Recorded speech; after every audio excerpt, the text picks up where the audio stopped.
Section 1. You will hear two teachers Andrew and Katie discussing the coming excursion of their language class. First, you have some time to look at questions 1 to 6.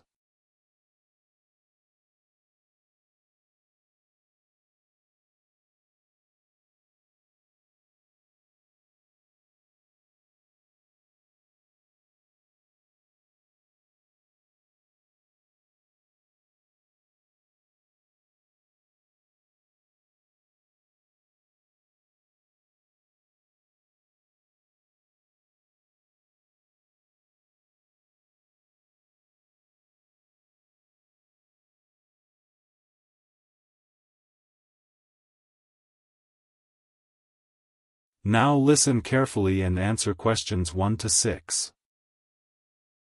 Well, we have this school excursion planned, but when exactly is it? Is it this Tuesday or Wednesday?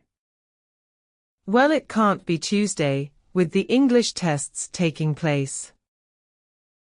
Ah, right. Not Tuesday, but Wednesday. That's right, all day Wednesday, taking a bus outside the city. And where are we going?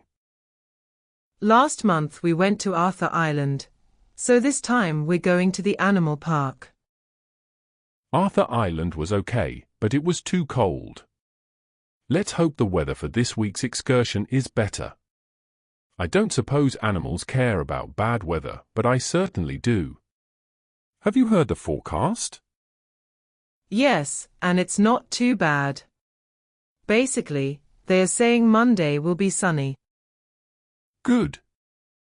But then the weather will change. Not so good. Yes, Tuesday we'll have some showers, but by Wednesday, the day of our excursion, it will be well. Their words are cold and cloudy. Cold and cloudy. Well, as long as it isn't wet and rainy. I'm happy enough. We won't need umbrellas, just warm clothing. And what time will we get there? Let's see.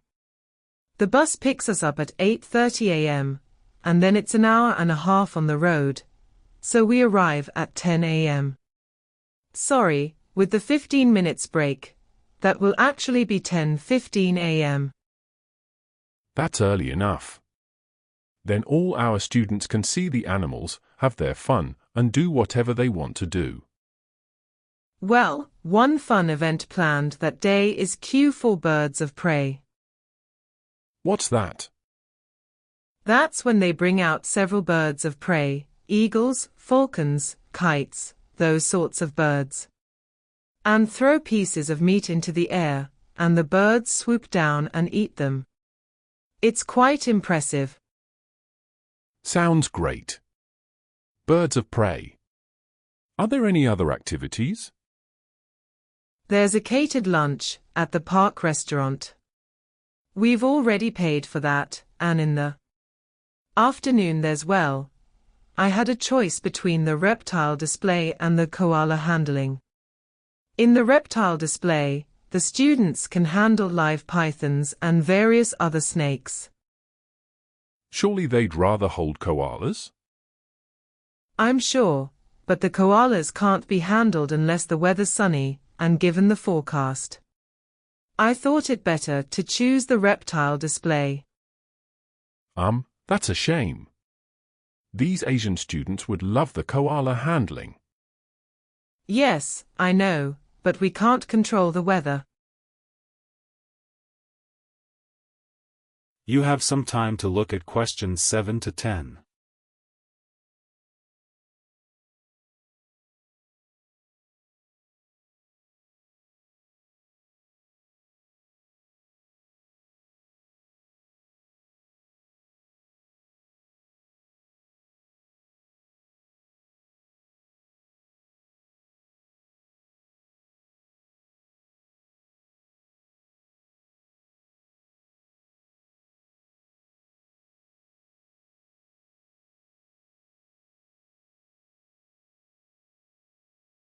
Now listen carefully and answer questions 7 to 10.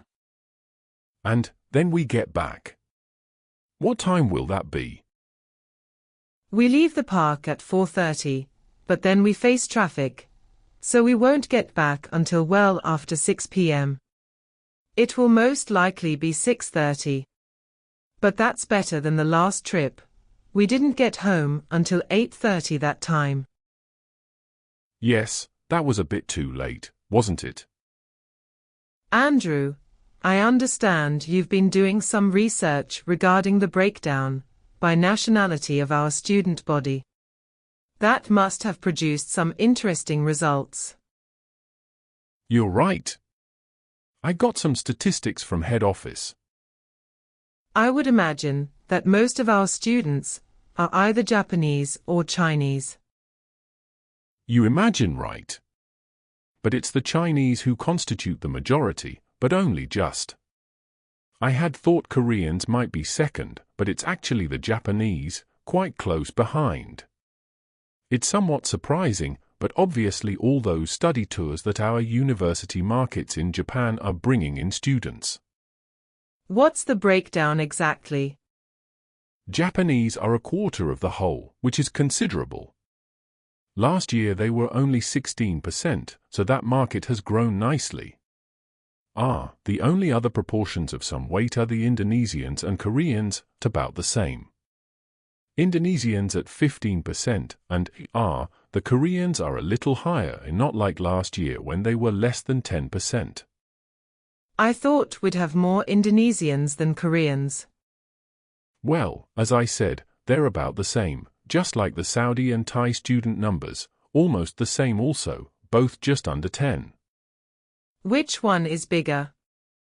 Thai students number just a fraction more. As for the other nationalities, collectively they're only 3%, so it wasn't worth giving each of them a separate category. I just grouped them under t'other, that's Vietnamese, South American, a couple of Russians, and so on. That's the end of section 1. You have half a minute to check your answers.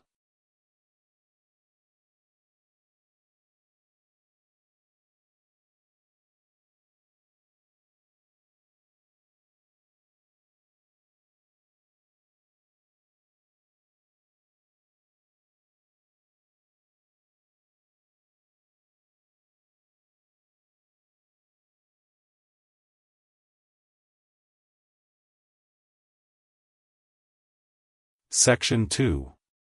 You will hear a representative from Easy Travel travel agency explaining to some customers the benefits of her company.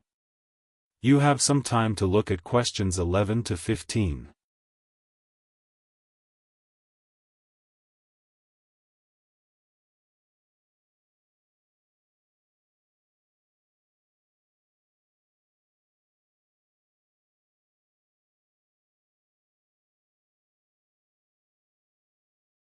Now listen carefully and answer questions 11 to 15. Hello, everyone.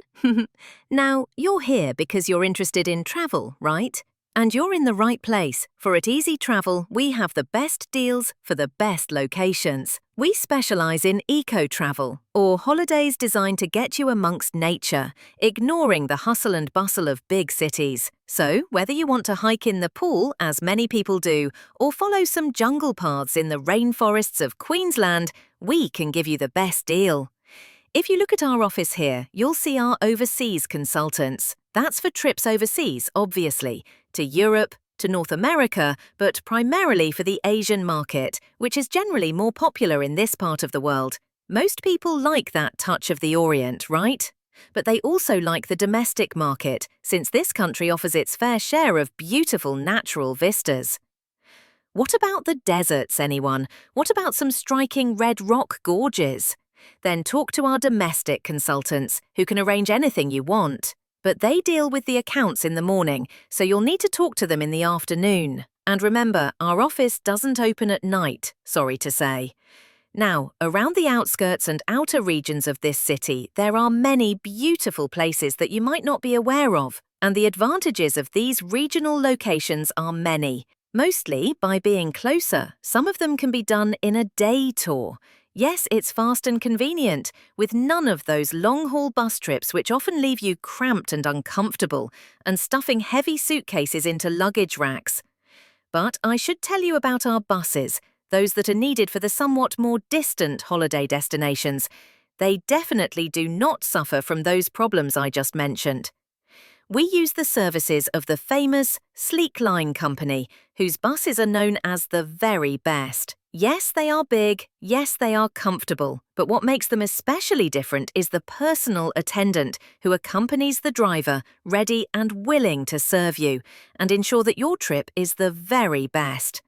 So, whether it's overseas or local, we can certainly give you what you want. Now, do you have any questions? You have some time to look at questions 16 to 20.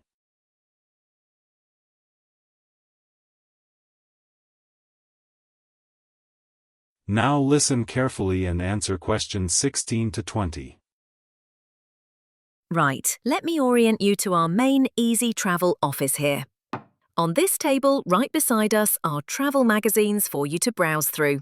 And on the wall next to that are many more, for all parts of the world. Our 4 travel consultants sit over there, on the other side of that long counter. That's right, 4 of them, side by side, all serving various regions. Now, let me tell you their specific functions. Firstly, the consultant on the left next to the plant is the local tours consultant, serving tours in the immediate vicinity of this city. Next to her is what we call regional tours, targeting the statewide options. Next to her is the interstate tours, and that can involve either buses or planes, in the former case utilising the Sleek Line bus service, as you know. And finally, next to her in the corner is general inquiries, which is self-explanatory. If you have questions of a general nature, rather than one relating to specific destinations, you can go there. Now, as I said, we can do international tours, and for that you need our big office, just through that door, the one between those 2 plants. However, if your international tour is in the Asian region, which is generally our most popular option, then we deal with that in a separate room, the one opposite international tours, but not the corner one. Just go through that door on the left, the one next to that cupboard. The door next to that is in fact our general office, so please don't go through there. That's reserved for staff members only. That is the end of section 2. You have half a minute to check your answer.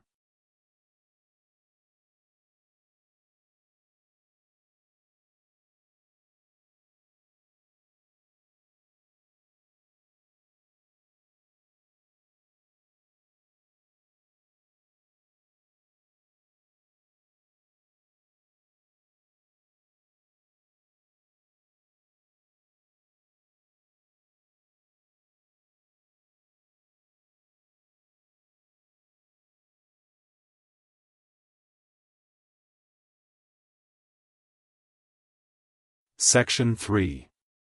You will hear 2 students, Sam and Liz, discussing their university orientation program. You have some time to look at questions 21 to 24.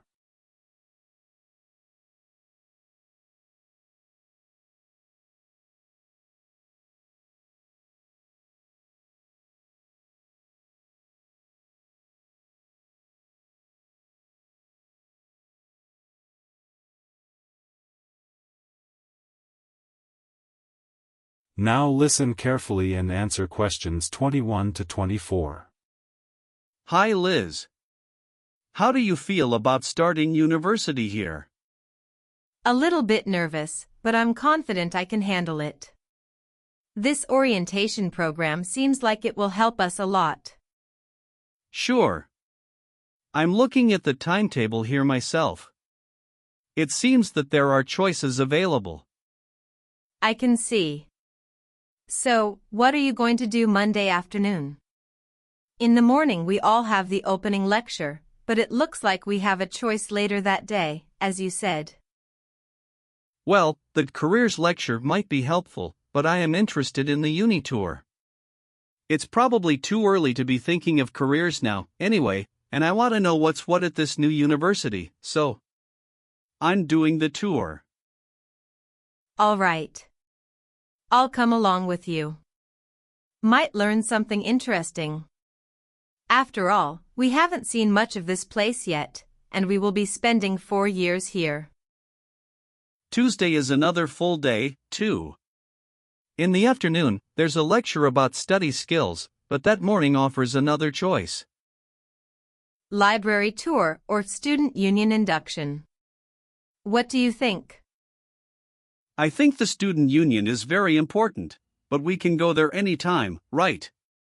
So we should take advantage of the library tour while it's being offered. Maybe the week after, you and I can go to the student union. Library it is, then. Now, Wednesday has a free session in the morning, but after lunch there's a choice between visiting the computer lab or attending a lecture on our legal rights. Well, law and rights are important, but computers are the basis of everything these days, so I'm going to the computer lab. Don't you think knowing our legal rights is equally, if not more, important? We live in a very litigious and complex society now. Well, law and rights are important, but computers are the basis of everything these days, so I'm going to the computer lab. Okay. Let me see the timetable. Thursday is a free day, and the week winds up with some celebrations on Friday afternoon. It looks like a fun choice, too. There's either a barbecue on the main lawn, or the dance. I never pass up the chance to eat something. What about you? If I can get a free meal, I'll take it any day, and I'm not good at dancing anyway. Well, that's that decided. Right? Right.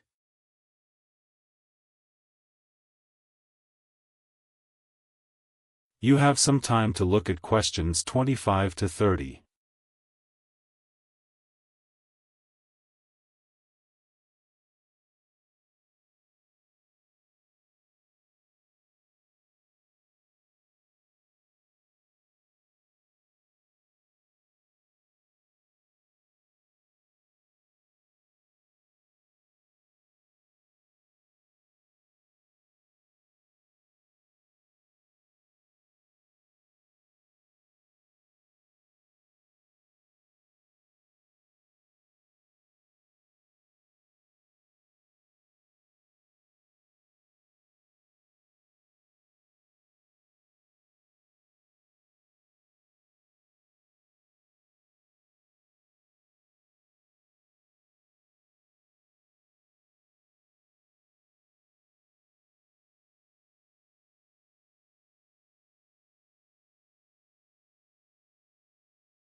Now listen carefully and answer questions 25 to 30.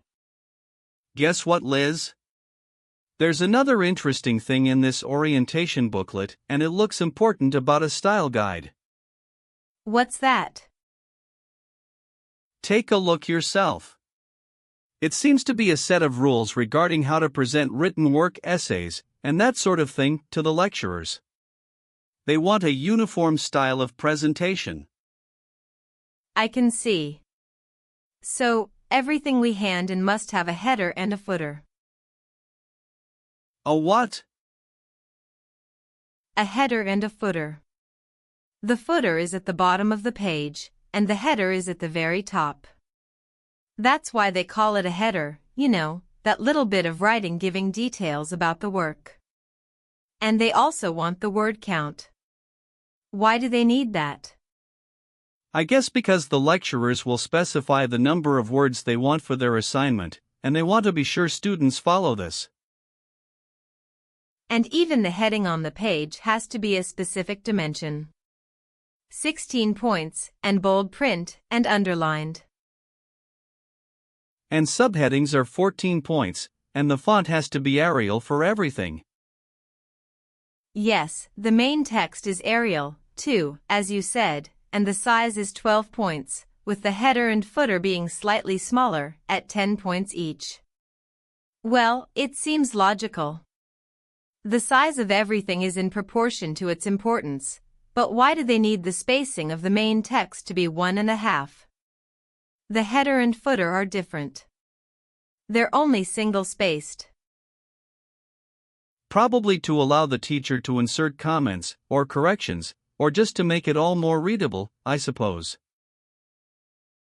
And we need wide margins on the left, right, top, and bottom, probably for the same reason. Lots of space to allow the addition of comments. That's a bit scary, actually. It seems to assume we will be making mistakes.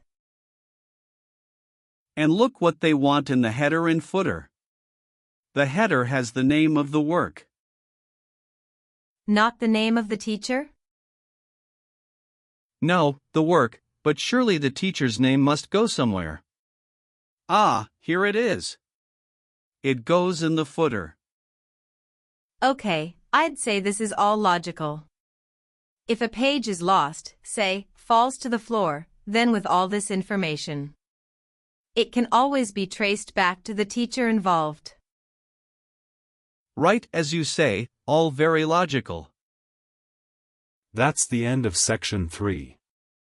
You have half a minute to check your answers.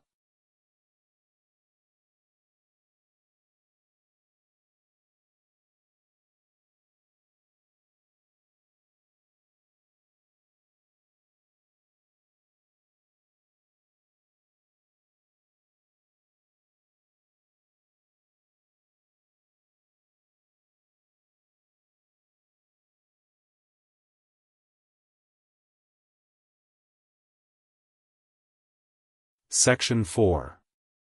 You will hear a lecturer discussing public parks. You have some time to look at questions 31 to 40.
Now listen carefully and answer questions 31 to 40. Most of us are familiar with a local park. We spend time there, play there, and have some of our best memories in these places. But what is a park? Basically, it can be defined as a natural or at least semi-natural piece of land, planted with a variety of trees, bushes, and flowers, protected and reserved for the enjoyment of all citizens. There are usually regulations about the sorts of behavior that can take place within, and sometimes there are facilities such as children's playgrounds or fields for ball games and other sorts of activities. For this reason, if there is grass, it is kept short, and this also discourages the breeding of insect pests. A well-maintained park actually needs a lot of people to look after it, and more so if the park showcases special plants, flowers, or trees, in which case it is called a botanic garden. In complete contrast, if the park is big and remote enough, it is sometimes designated as a wilderness park, to be left completely alone and untouched, protected from all development in order to allow wild species, both plant and animal, to live undisturbed. But it is the urban park, the sort of park that most people are familiar with, that I want to talk about now. These preserve natural landscapes for the pleasure of the urban population, most commonly just for passive recreation. In other words, allowing people just to observe the trees and lie in the grass, and such passive recreation is certainly needed. Continuing on the subject of parks, it might surprise you to know that once there were none. 1,000 years ago, there was no need, since there were already extensive open spaces, forests, and wilderness surrounding most cities and towns, for example, in Europe. These dark, dank forests were large and even dangerous, full of wild animals and with the potentially fatal result of getting lost. Hence, fairy tales evolved about witches living in these areas and the wolves and bears which could threaten young children. However, with the rapidly increasing human population, the original wilderness and natural open spaces were intruded upon. Forests were cut down as populations spread, and with them, urban pollution and further deforestation. But it was only with the advent of the Industrial Revolution that people realized natural areas needed to be preserved to give the populace access to the sort of nature that was fast disappearing due to the uncontrolled development and demand for resources. The first park, expressly designed for that purpose, is usually considered to be Prince's Park in Liverpool. This was in 1841, on land donated to the public by a rich iron merchant. With such a generous donation, worth about £50,000, the council decided to invest £5,000 of its own money in making it look good.